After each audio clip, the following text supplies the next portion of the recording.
Rasulullah SAW itu teladan beliau bukan hanya dalam urusan kelebihan-kelebihan dan keistimewaan beliau,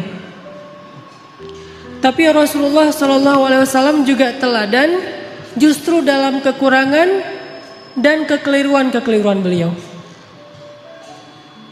Karena Rasulullah SAW adalah manusia, maka Allah telah mentakdirkan Rasulullah itu tidak selalu tepat, tapi selalu benar. Ini dalam bahasa fikih, benar dan tepat itu beda ya. Kalau benar lawannya salah, kalau tepat lawannya keliru. Kalau benar bahasa Arabnya hak, kalau salah bahasa Arabnya batil. Kalau tepat bahasa Arabnya shawab, kalau keliru bahasa Arabnya khata. Apakah Rasulullah selalu benar? Selalu benar.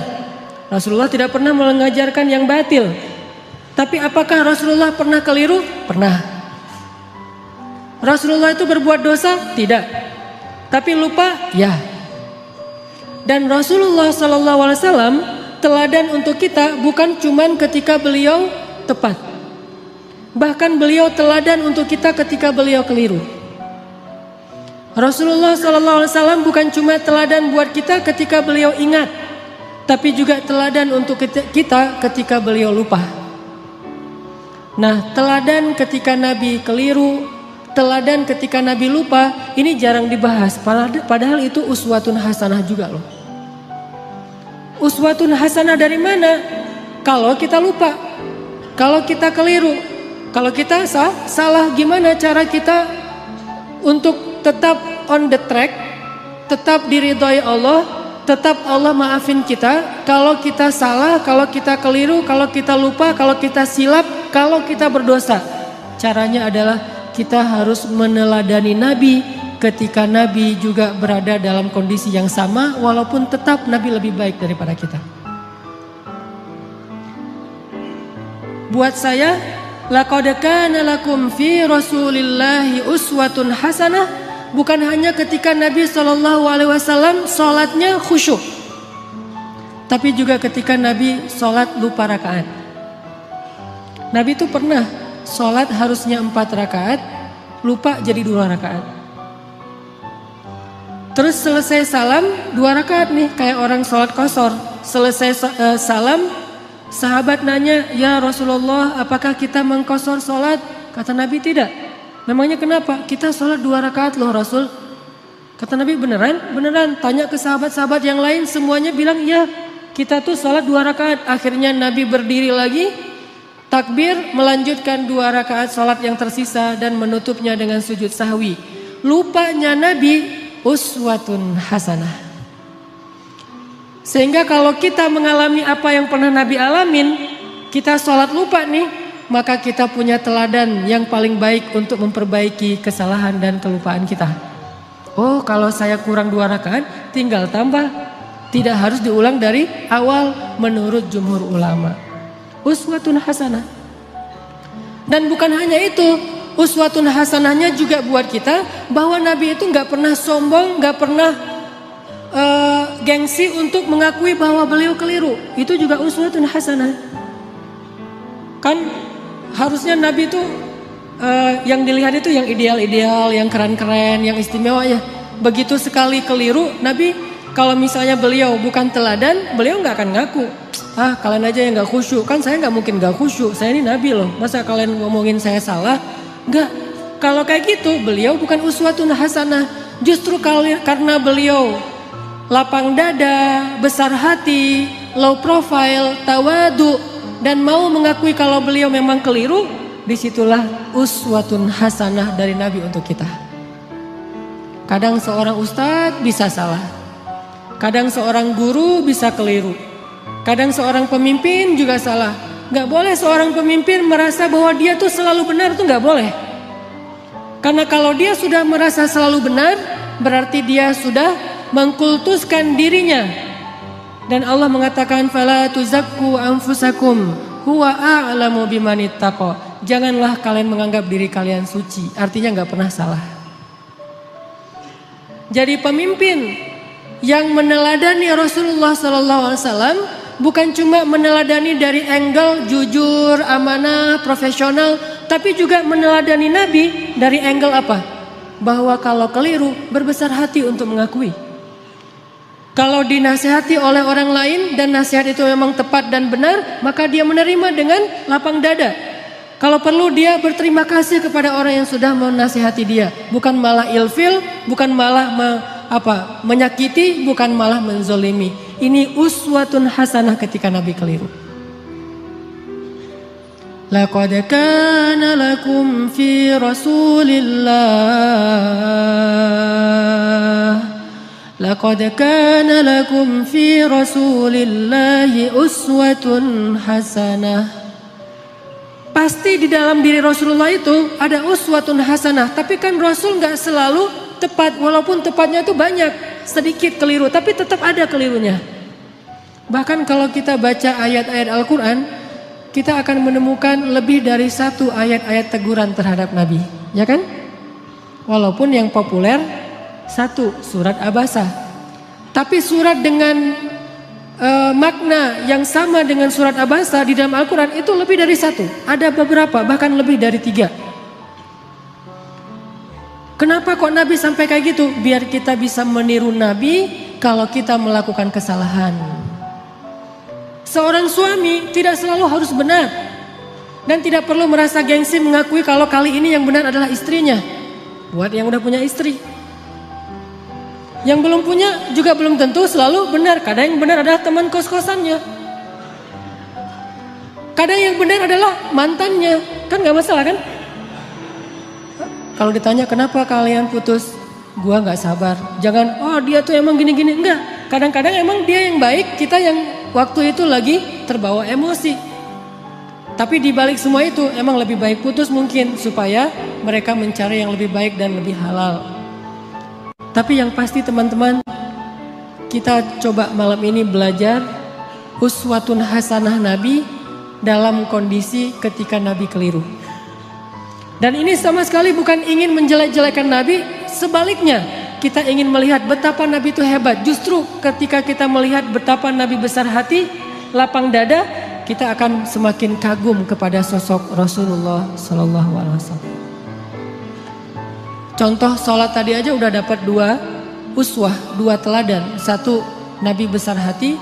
2, pelajarannya bahwa oh kalau salah dalam sholat berarti tinggal kita tambah, ditutup dengan sujud sahwi. Ada 3 nih. Yang ketiga pelajarannya dalam kasus itu apa? Ternyata sahabat-sahabat Nabi itu orangnya dewasa. Sahabat-sahabat Nabi itu orangnya mateng, gak gampang pundungan. Nabi sholat kurang 2 rakaat, mereka gak komen, katanya Nabi sholatnya gak khusyuk. Enggak gitu. Mereka gak unfollow Nabi. Wah udah gak benar nih postingannya, gue unfollow aja nih. Dan komennya cuman yang dekat doang sama Nabi. Yang komen yang lain gak ikut-ikutan komen. Jadi komennya itu komen positif. Bukan ngebully Nabi, bukan Nabi mah ternyata sholatnya juga mikir yang lain. Saya kira selama ini udah keren banget, ternyata pencitraan doang. Enggak. Kenapa?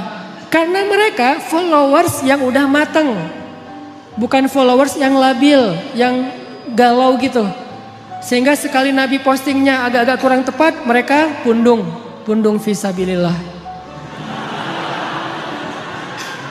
Bayangin kalau sekali Nabi keliru terus pundung, kan berkurang kan umat Islam? Tidak, yang terjadi justru semakin bertambah. Kenapa? Mereka faham Nabi itu wama Muhammadun illa rasulun qad khalat min qablihi rusul. Dia juga seorang makhluk yang diutus oleh Allah. Kadang dia wafat, Allah menghidupkan dan mematikan, Allah memberi makan, Allah memelihara, Allah membuat dia ingat dan lupa. Semua itu adalah sifat manusia yang melekat pada diri Rasulullah Sallallahu Alaihi Wasallam. Cuma satu bedanya, beliau Allah jaga dari berbuat dosa, maksum. Dijaga dari berbuat dosa. Jadi Nabi itu nggak buat dosa, tapi kalau keliru, ya. Lagian keliru itu bukan dosa sengaja. Cuman lupa, cuman salah faham, cuman ijtihad. Sehingga sahabat ketika Nabi keliru, ya udah easy going aja, tinggal bangun, ngelanjutin. Jadi makmum Nabi, nggak ada sahabat yang akhirnya dorong-dorong Abu Bakar, lu aja yang jadi imam, kayaknya Nabi lagi agak-agak kurang khusyuk gitu malam ini. Kayak lagi apa misalnya, enggak sahabat tetap aja, ya udah Rasulullah kita ikutin. Nabi lanjut 2 rakaat diikutin. Dan enggak ada yang ngomongin di belakang. Enggak ada yang diam-diam, bisa gitu juga ya Nabi, gua heran, jadi gosip. Terus besok keluar di postingan-postingan sahabat, Nabi ternyata manusia biasa. Hashtagnya Nabi lupa, viral di antara mereka. Gak usah dibesar-besarkan, itu hal yang wajar. Udah aja mereka lupa. Tapi tetap direwayatkan kisah ini supaya apa? Laqad kana lakum fi Rasulillahi uswatun hasanah. Biar kita bisa niru. Ini angle uswah hasanah yang coba kita terapkan dalam hidup kita. Menyikapi kalau orang lain keliru. Orang lain itu bisa orang tua, orang lain itu bisa guru, orang lain itu bisa teman, orang lain itu bisa pasangan, orang lain itu bisa tetangga, orang lain itu bisa pemimpin, bisa pejabat, bisa siapa aja. Bahkan orang yang paling soleh sekalipun melakukan kesalahan dan kekeliruan. Salah satu di antara ciri-ciri orang bertakwa yang Allah sebutkan di dalam surat Ali Imran 135. Walladzina idza fa'alu fahishatan aw zalamu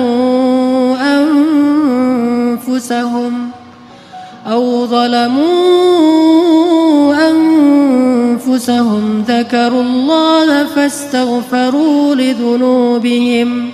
Orang yang bertakwa kata Allah adalah orang-orang yang apabila melakukan kesalahan, menzalimi diri sendiri atau melakukan fahisyah, dosa sembunyi-sembunyi. Coba. Ternyata orang bertakwa juga bisa ngelakuin dosa, kesalahan. Bedanya apa? Zakarullah. Ketika dia sadar, ketika dia ingat, ketika dia diingatkan oleh orang lain, fastaghfaru lidzunubihim. Buru-buru dia meminta ampun kepada Allah dan tidak lagi melakukan kesalahan itu. Ini bedanya orang bertakwa sama orang yang tidak bertakwa. Kalau orang yang tidak bertakwa salah, nggak mau memperbaiki diri. Kalau orang bertakwa salah juga, tapi mau segera recovery, memperbaiki diri. Jadi peluang berbuat salah sama antara orang yang bertakwa dengan yang tidak bertakwa, sama peluangnya. Jangan sampai kita mengkultuskan satu orang, satu tokoh, satu kelompok, mentang-mentang mereka membawa slogan-slogan Islam, memakai simbol-simbol Islam, menggunakan penampilan-penampilan yang kesannya Islami, lantas nggak boleh keliru, nggak boleh salah. Wah, hijabnya aja yang syar'i, ternyata pemarah misalnya. Ustadz, mending mana tuh? Orang yang sholat tapi masih korupsi daripada orang yang gak korupsi, orang yang jujur tapi gak sholat. Kan mending yang jujur, walaupun gak sholat tapi yang penting dia jujur. Enggak. Orang yang sholat tapi masih korupsi, sholatnya berpahala, korupsinya berdosa. Orang yang jujur tapi gak sholat, jujurnya berpahala, gak sholatnya berdosa. Masing-masing mendapatkan sesuai dengan amalnya. Faman ya'mal mithqala dzarratin khairan yarah wa man ya'mal mithqala dzarratin syarran yarah. Jadi enggak ada mending-mendingan. Tinggal nanti hisabnya di sisi Allah aja di akhirat. Apakah ini lebih banyak pahalanya atau ini lebih banyak dosa? Allahu a'lam. Yang jelas kita belajar sekarang gimana meneladani Rasulullah sallallahu alaihi wasallam ketika kita salah, ketika kita berbuat dosa, ketika kita keliru, dan juga ketika orang lain yang melakukan kekeliruan dan kesalahan itu. Teman-teman yang dirahmati Allah Subhanahu wa taala, belajar meneladani Nabi sallallahu alaihi wasallam itu bukan sekedar belajar mendapatkan wawasan tentang perilaku Nabi, bukan.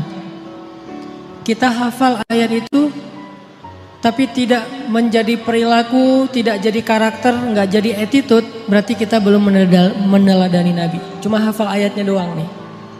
Kita hafal banyak hadis Nabi, kita baca banyak sirah, buku-buku tebal tentang sejarah Nabi, tapi tidak merubah attitude kita menjadi lebih baik seperti yang dicontohkan Nabi, kita berarti belum belajar dan belum meneladani Nabi. Cuman tahu doang. Itu namanya orang yang musaqqaf, orang yang berwawasan. Belum menjadi orang yang alim, orang yang berilmu. Kenapa? Karena tidak disebut ilmu sebelum dia menjadi rasa di dalam hati dan menjadi perilaku dalam kehidupan. Kalau cuma sekedar wawasan, itu bukan ilmu, itu namanya sakofah, itu namanya wawasan.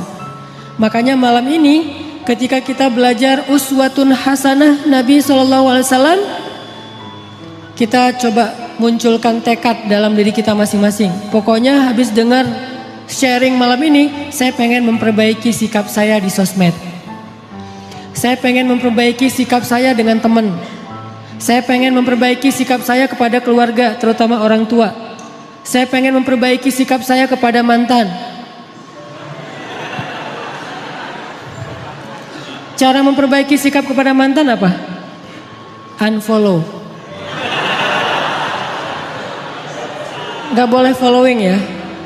Kalau mau sesekali ngelihat, bikin aja 2 akun. 1 akun punya kita, 1 lagi untuk stalking ya. Pengalaman. Enggak boleh. Lupakan mantan. Jangan sampai kita baca atau mendengar cerita-cerita tentang Nabi hanya sekedar oh ya ya, oh gitu. Jangan. Kalau sekedar oh ya ya dan oh gitu, berarti ini cuma wawasan nih. Dan kalau cuma wawasan, kita ngaji sampai bertahun-tahun juga tidak semakin menjadi lebih baik. Harusnya belajar ilmu yang tadi kata Nabi, siapa yang menempuh jalan untuk mencari ilmu, Allah mudahkan jalan ke surga. Itu ilmu loh, bukan wawasan yang dicari. Kalau wawasan kita bisa kayak otodidak gitu.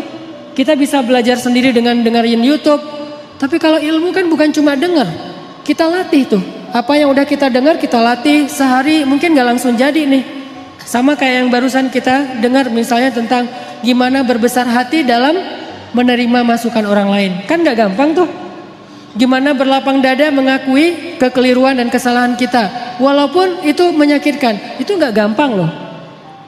Tapi kalau kita nggak praktekin, berarti apa yang kita dengar itu baru sekedar wawasan, belum memperbaiki perilaku dan attitude kita.